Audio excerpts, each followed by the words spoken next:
pour forger un caractère. Aujourd'hui, je voudrais vous faire savoir qu'il y a quelques jours, 2 personnes ont été jetées par-dessus bord un navire chinois. 2 Tanzaniens jetés par-dessus bord un navire chinois dans les hautes mers de l'Afrique du Sud, dans l'océan Indien, un lieu infesté par des requins. 2 personnes ont été jetées par-dessus bord, 2 Noirs jetés par-dessus bord, parce qu'ils ont été accusés de proliférer le coronavirus, suspectés de coronavirus, sans symptômes. Voilà, vous êtes Noir, certainement vous avez le coronavirus. 2 Tanzaniens jetés par-dessus bord un navire chinois, dans les hautes mers de l'Afrique du Sud, dans l'océan Indien. Un lieu infesté de requins. Le requin blanc, le requin le plus agressif du monde, le requin tigre que vous connaissez, le requin marteau qui a un visage bizarre comme un marteau, à leur perdition. On leur a simplement accordé 2 gilets de sauvetage, et 2 bouteilles d'eau chacun. Et oups, au revoir. De peur de proliférer la maladie que vous connaissez dans le bateau. En effet, ils n'étaient pas atteints de la maladie.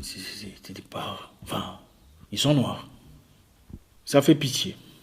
Ça fait pitié. Ils ont fait 3 nuits dans l'océan. Heureusement que ce soir-là, le courant marin a été assez fort pour les pousser vers la bonne direction.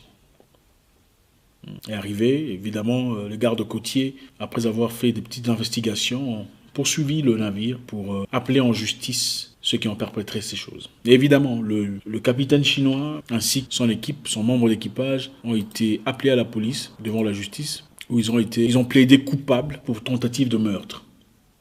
Et ont payé, le capitaine a payé $5 000, et le reste de l'équipe a payé $2500 chacun, et voilà, ils ont leur liberté de partir. C'est ça le monde dans lequel on vit. Donc voilà, vous êtes suspecté, même pas suspecté, vous êtes africain. Comme vous êtes africain, certainement vous êtes porteur des parasites ou des... Ça me dépasse. Et ce qui me dépasse encore le plus, c'est ces personnes qui viennent nous parler de l'amour du ciel et combien il faut être tolérant. Et on ne demande à personne d'être agressif. On ne demande à personne d'être brutal vis-à-vis de qui que ce soit. Mais seulement arrêtons d'être aveugle et amnésique vis-à-vis des personnes qui clairement n'ont rien à foutre de nous. Vous n'allez pas rester amnésique si quelqu'un giflait votre mère. Je suis certain. Écoutez, il faut pardonner, il faut être bien, il faut être génial, il faut être sympathique avec les gens.